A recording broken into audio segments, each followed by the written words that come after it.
The world is not safe and never will be. हमारे बीच में ऐसे जीते जागते शैतान रहते हैं जो दिखते हमारी जैसे हैं, जो बोलते हमारी जैसे हैं, जो कपड़े हमारे जैसे पहनते हैं, लेकिन उनकी हरकतें हमारी जैसी बिल्कुल भी नहीं है। And no one is safe around them. आज के एपिसोड में हम कुछ ऐसे ही नामों और चेहरों के बारे में जानेंगे जिनके क्राइम्स को क्राइम बोलना शायद एक बहुत ज़्यादा छोटा वर्ड होगा। 4 राज्यों की पुलिस को एक डॉक्टर की तलाश थी। कायदे से डॉक्टर बीमारी का इलाज करते, उन्हें जिंदगी देते, लेकिन इस डॉक्टर को कत्ल करने का शौक था। तकरीबन 37 साल का यह सीरियल रेपिस्ट और किलर, इस पर 20 बलात्कार और 15 हत्या का आरोप है। राजधानी दिल्ली से सटे नोएडा के सेक्टर 31 के पास स्थित उस छोटे से गांव निठारी में, जहां मासूम बच्चों के चीख पुकार और आंखों में एक खौफनाक दृश्य आज भी उभर आता है, जिसने 41 लोगों को महज अपनी सनक के लिए मार दिया था। ना तो कोई अंडरवर्ल्ड डॉन था और ना ही कोई गैंगस्टर, ना ही कोई डकैत। वो था एक मनोरोगी जिसके सर पर सवार था सिर्फ खुद।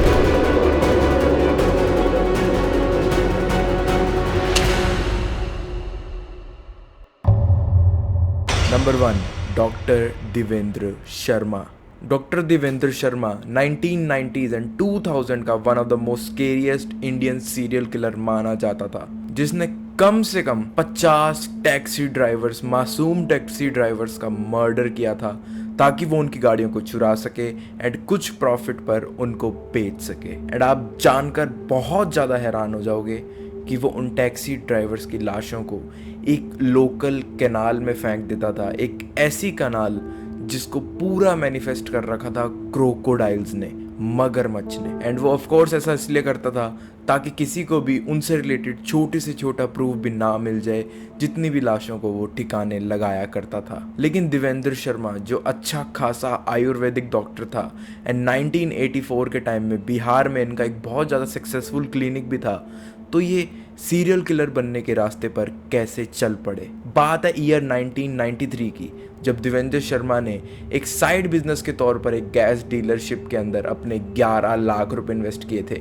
लेकिन गैस डीलर का वो एजेंट जो उनकी डील करवा रहा था वो एकदम फ्रॉड निकला एंड वो उनके 11 लाख रुपए लेकर भाग गया। एंड उस टाइम पर उनके लिए इतना बड़ा नुकसान झेलना काफ़ी ज़्यादा टर्निंग पॉइंट था, बिकॉज उनकी बहुत सारी लाइफ सेविंग्स उन्होंने इन्वेस्ट करी थी इस चीज़ के ऊपर। फिर क्या था, इस हादसे के बाद देवेंद्र शर्मा डॉक्टरी छोड़कर एक जीता जागता शैतान बनना शुरू हो गया। एंड सिर्फ ब्रूटल मर्डर्स इस बंदे की स्पेशलिटी नहीं थी।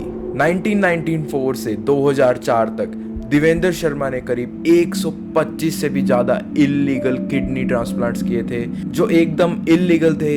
एंड रिपोर्ट्स की माने तो हर ट्रांसप्लांट पर देवेंद्र शर्मा ने 5 से 7 लाख रुपए तक कमाए थे। एंड जितनी भी किडनीज थी वो उन टैक्सी ड्राइवर्स की नहीं होती थी जिनको ये गाड़ी चुराने के लिए मार देता था, उनकी लाशों को तो ये मगरमच्छ वाले कैनाल में फेंकाता था। ये सारी किडनीज बाकी दूसरे विक्टिम्स की हुआ करती थी। एक ऑफिशियल पुलिस रिपोर्ट की माने तो देवेंद्र शर्मा ने अपनी हर गाड़ी की चोरी पर भी करीब 20, 25 या 30 हजार रुपए तक भी कमाए थे। एंड जब पुलिस ने सारे एविडेंसेस को गैदर करके देवेंद्र शर्मा को जब अरेस्ट किया, तो एक हायर पुलिस ऑफिसर ने देवेंद्र शर्मा से पूछा कि बता कि तू अभी तक कितने मर्डर कर चुका है। And most disturbing thing is Devendra Sharma said, मुझे अब याद नहीं, हो सकता है 50, मे बी 100, अब मैं गिनती भूल चुका हूँ। इट इज़ सो सैड कि पैसों के लिए इंसान इतना ज़्यादा गिर सकता है कि 100 से भी ज़्यादा मासूम जाने लेने के बाद भी ये वो बोलने की हिम्मत रखे कि मैं तो अब गिनती ही भूल चुका हूँ। शुक्र है पुलिस ने उसने देर से ही सही लेकिन पकड़ा तो सही, वरना आज भी अगर देवेंद्र शर्मा हमारे बीच में होता तो मे बी ये नंबर 100 नहीं बल्कि 1000 तक पहुँच चुका होता। Number 2, brutal Raman Raghav. रमन राघव एक ऐसा इंडियन सीरियल किलर जिसको छोटे छोटे बच्चों की स्कल्स को स्मैश करने में मज़ा आता था। एंड छोटे छोटे बच्चों की स्कल स्मैश होते टाइम जो साउंड्स आती थी, जो ब्रेकिंग साउंड्स आती थी, उसे सुनकर रमन राघव को प्लेजर मिलता था। And by this time you may have guessed it, Raman Raghav के most of the victims were children. Raman ऐसा क्यों करता था ये पता नहीं, लेकिन रमन छोटे छोटे बच्चों की स्कल्स को दीवारों पर मारकर, हार्ड सरफेसेस पर मारकर और इवन उनके सर पर मेटल रोड मार मार कर तोड़ा करता था। एंड सिर्फ स्कल्स तोड़ना ही एंड उनकी आवाज़ें सुनना ही रमन राघव की स्पेशलिटी नहीं थी। वो कभी कभार अगर ज़्यादा गुस्से में होता था तो उन बच्चों के जॉज भी एकदम तोड़ देता था, इतने ज़्यादा कि छोटे छोटे बच्चों के पूरे जॉज ही लटक जाते थे। एंड इसके बाद अगर वो और भी गुस्से में आ जाता था तो वो उन बच्चों की आंखें भी निचोड़ कर बाहर निकाल लेता था। सुनने में किसी स्केरी फेरी टेल जैसा लग रहा है, but all this has happened between us. तो सोचो वो छोटे छोटे बच्चे ऐसा टॉर्चर कैसे सह पाते होंगे। बट गुड थिंग इज कि 1968 के टाइम में रमन राघव को अरेस्ट कर लिया गया था सक्सेसफुली। एंड अरेस्ट करने के बाद जब रमन राघव से पूछा कि तू अभी तक कितने बच्चों की बलि चढ़ा चुका है, तो उसने कन्फेस किया कि शायद वो अभी तक 40 से भी ज़्यादा बच्चों को मार चुका है। एंड आप सोच रहे होगे कि वो बच्चों को इसलिए मारता था ताकि वो उनको किडनैप करने के बाद उनकी फैमिली से पैसे ले पाए, या फिर कोई कीमती चीज़ के बदले में उनको बेच दे, या फिर पैसों से रिलेटेड किसी भी काम के लिए वो बच्चों को चुराया करता था। लेकिन ऐसा नहीं है। जब सब इंस्पेक्टर एलेक्स विहाल ने पूछा रमन से कि तू इन मासूम बच्चों की जानें क्यों लिया करता था, तेरा मोटिव क्या था, तो is answer was damn scary. He said कि मुझे खुद नहीं पता कि मैं ऐसा क्यों करता होता था, इसके पीछे कोई पर्टिकुलर रीज़न नहीं है, मुझे बस मन की शांति मिलती होती थी एंड ये सब करने में मुझे मज़ा आता होता था।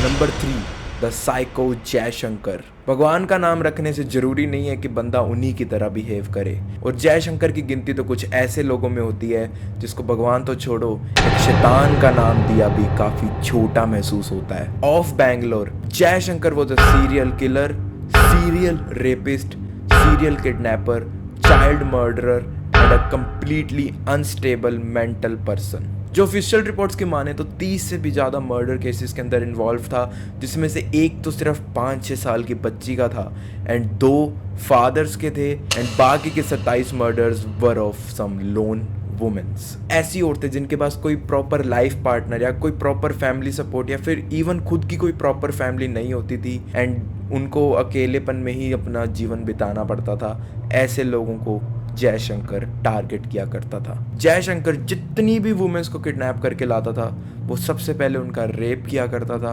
एंड रेप करने के बाद ही ऑन स्पॉट उन्हें मार दिया करता था। एंड क्योंकि जयशंकर ऐसी वुमेन्स को टारगेट किया करता था जिनके पास ज़्यादा ह्यूमनली सपोर्ट नहीं होती थी, इसी वजह से जयशंकर की एक्टिविटीज़ को ट्रैक कर पाना भी काफ़ी ज़्यादा मुश्किल हो जाता था। एंड किसी को काफ़ी टाइम तक तो पता ही नहीं चला था कि उनकी सोसाइटी के बीच में एक ऐसा पागल भी रहता है जो 30 मर्डर करके बैठा है। लेकिन उस 30 में से 27 मर्डर जो इसने वुमेन्स के किए थे, उनमें से कुछ वुमेन्स कई मेड्स भी थी जो लोगों के घरों में काम किया करती थी। एंड जिन घरों में वो काम किया करती थी उन घर वालों को पुलिस की मदद लेनी ही पड़ी, क्योंकि वो भी बहुत ज़्यादा घबराने लग गए थे कि उनकी maids without any proper info अचानक उनके घर में काम बंद करके कहाँ चली गई। एंड फिर जब जांच शुरू हुई पुलिस की तो जयशंकर को पकड़ने में ज़्यादा टाइम नहीं लगा, क्योंकि वो अपने ट्रैक्स कवर करने में बहुत ज़्यादा बुरा था एंड वो उन लाशों को, जितने भी लोगों को उसने मारा है, उनको इधर उधर ही फैला दिया करता था। वैसे भी जयशंकर एक मेंटली अनस्टेबल पर्सन था, तो उसने कभी सोचा भी नहीं होगा कि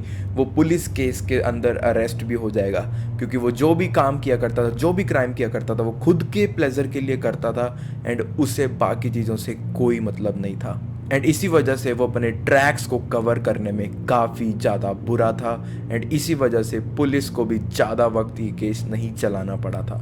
एंड फाइनली इनफ एविडेंसेस को गैदर करने के बाद May 4, 2011 वॉज द डेट जब जयशंकर वॉज अरेस्टेड। जयशंकर को उम्र कैद की सज़ा सुनाई गई थी, लेकिन जेल में 7 साल बिताने के बाद Jaishankar completely lost his mind and वो इतना ज़्यादा पागल हो गया था कि वो वहाँ पर 1 सेकंड भी नहीं रह पाता था। इसलिए उसने शेव करने वाले ब्लेड को आधा तोड़कर अपनी गर्दन को अच्छे से काट डाला एंड इसी तरीके से वो अपनी मिजरी से बाहर आ पाया। Number 4, the Nithari killers. Moninder Singh Pandher 2006 का एक ऐसा नाम जिसको रिकॉग्नाइज किया जाता था one of the most successful and richest man of Noida, जिसका एक बहुत ही ज़्यादा बड़ा ट्रैवल नेटवर्क बिजनेस था and he was also one of the most respected person in the business community. लेकिन कहते हैं ना कि पैसा ही सब कुछ नहीं होता एंड इनकी स्टोरी में हमें ये देखने को भी मिल जाता है। मोनिंदर सिंह का बेस्ट क्राइम पार्टनर और उनका साथी था सुरेंद्र कोहली, जो उनके हर क्राइम के अंदर इन्वॉल्व्ड होता था। एंड सुरेंद्र कोहली मोनिंदर सिंह के हर किए हुए क्राइम को मिटाने के लिए भी रिस्पॉन्सिबल था, उसके सारे ट्रैक्स को कवर करने के लिए रिस्पॉन्सिबल था। इन दोनों ने मिलकर कितने नंबर ऑफ क्राइम्स, कितने नंबर ऑफ मर्डर्स किए होंगे, इसका एग्जैक्ट पॉसिबल नंबर अभी तक अननोन है। लेकिन ऑफिशियल रिपोर्ट की माने तो ये लोग करीब 16 केसेस के अंदर इन्वॉल्व दिखाए गए थे। But according to a local Nithari reporter, ये नंबर बहुत ड्रेस्टिकली ज़्यादा भी हो सकता है। 70 to 80 केसेस के अंदर भी ये लोग इन्वॉल्व माने जाते हैं, जिसमें से ऑलमोस्ट 38 केसेस तो सिर्फ छोटे बच्चों की थी। क्योंकि जब ये दोनों अपने क्राइम के पीक स्टेज के अंदर थे तो इनके विलेज, निटहारी विलेज में से जहां मोनिंदर सिंह का घर था एंड जहां वो रहा करता था, वहां से करीब 40 छोटे छोटे बच्चे किडनैप हो गए थे, एक ही रात के अंदर गायब हो गए थे। सिर्फ यूं कह रहा मैं टॉयलेट जा रहा हूं, बस लौट के नहीं आया मेरा बेटा, अभी तक लौट के नहीं आया। एक भी बच्चे, कोई 68 बच्चे में कोई बच्चे वापस नहीं आया अभी तक। पुलिस में मैं 50 चक्कर काटा था, पुलिस वाले ने सुना नहीं हमारा कोई। एंड आप मानोगे नहीं, उन 40 में से 17 बच्चों की लाशें, 17 बच्चों की हड्डियां, उनके स्कल्स मोनिंदर सिंह के बैकयार्ड, मोनिंदर सिंह के घर के बैकयार्ड में ही पाए गए थे। लेकिन बाकी बच्चों का इसने क्या किया, या फिर इसी ने ही उनका कुछ किया था या नहीं, no one knows that till date. लेकिन एक और डिस्टर्बिंग बात मैं आपको बताना चाहूंगा कि जितनी भी बच्चों की लाशें इसके बैकयार्ड में मिली थी, वो मोस्टली फीमेल चिल्ड्रंस की थी, छोटी छोटी बेबीज की थी, जिसके साथ मोनिंदर सिंह एंड सुरेंद्र कोहली ने रेप किया, उनको सेक्सुअली असॉल्ट किया, उनके साथ कैनबिलिज्म तक ट्राई किया। उन बच्चों को मारकर दफनाने से पहले मोनिंदर सिंह उन बच्चों के ऑर्गन्स को भी निकाल लिया करता था, ताकि वो इलीगल ऑर्गन ट्रैफिकिंग के अंदर कुछ पैसा और कमा सके। बट निटहारी किलर्स की तो क्राइम लिस्ट बस यहाँ से शुरू ही होती है। इसके अलावा भी बहुत सारे मर्डर्स करे हैं। And second top ranking is said to be of the prostitutes, जिनको मोनिंदर सिंह अपने पास बुलाया करता था एंड उन्हें सेक्सुअली असॉल्ट भी किया करता था। एंड ऐसा बहुत ही ज़्यादा रेयर होता था कि जो प्रोस्टिट्यूट मोनिंदर सिंह के पास एक बार चली गई, वो वहां से कभी जिंदा भी लौट कर आई है। इन दी एंड फाइनली सब कुछ गैदर वैदर करके, सारे एविडेंसेस को गैदर करके पुलिस ने नतीजा निकाला कि मोनिंदर सिंह कहीं ना कहीं इन बच्चों की किडनैपिंग से जुड़ा हो सकता है। एंड जब पुलिस ने मोनिंदर सिंह के घर पर रेड मारी तो वो भी बहुत ज़्यादा हैरान हो गए थे जब उन्होंने उन 17 बच्चों की लाशों को मोनिंदर सिंह के बैकयार्ड में खोजा। इसी खोज के बाद पुलिस 1 मिनट में समझ गई थी कि इन सभी किडनैपिंग्स के पीछे किसका हाथ था। एंड इसी स्टोरी के कारण, इसी kidnapping story, murder story, cannibalism story, इसी डिस्टर्बिंग स्टोरी के कारण ये बने द निटहारी किलर्स। जयशंकर, मोनिंदर सिंह, रमन राघव, देवेंद्र शर्मा, ऐसे ही लोगों के कारण हम आज भी अपनी माँ, बहन, बेटियों को ज़्यादा रात के टाइम या फिर अकेले कहीं भेजने में डरते हैं। And the most sad part is कि इट इज़ वेरी अनलाइकली कि इन जैसे लोगों की कमी हमारे देश में आज हो चुकी है। एंड इनके लिए हम सिर्फ एक टारगेट्स हैं। एंड अगला नंबर किसका होगा, no one knows. I hope आपको पार्ट 1 काफ़ी डिस्टर्बिंग, क्रीपी एंड पसंद आया होगा। एंड ये सारी रियल लाइफ स्टोरीज हैं, ये सोचकर और भी ज़्यादा काफ़ी क्रीप आउट करने लगता हूँ मैं। बट ये पार्ट 1 था एंड पार्ट 2 तो और भी बहुत ज़्यादा क्रीपी होने वाला है, तो स्टे ट्यून्ड फॉर दैट, उसके ऊपर भी काम चालू है। एंड सेकंड पार्ट में तो मैं आपको कुछ ऐसे चेहरों से मिलवाऊंगा जिसको फर्स्ट लुक में देखने के बाद तो आप बोलोगे कि ये कहीं से किलर्स लगती भी नहीं है। So stay tuned for that. Video पसंद आई है तो लाइक जरूर करना, कमेंट जरूर करना एंड शेयर तो जरूर कर ही देना अपने करीबी के साथ, ताकि उनको भी पता चले इन खतरनाक चेहरों के बारे में। एंड मुझे इंस्टाग्राम पर भी फॉलो कर सकते हो @mountsidar पर, जहाँ मैं बहुत जल्दी बहुत सारा कंटेंट डालने वाला हूँ। तो अगर आप पहले से फॉलो करके रखोगे तो आपको कोई भी अपडेट फटाफट वहाँ पर मिल जाया करेगी। इतना सब कुछ करने के बाद आप बस चैनल को सब्सक्राइब कर दो एंड बाकी सब आप मेरे पर छोड़ दो।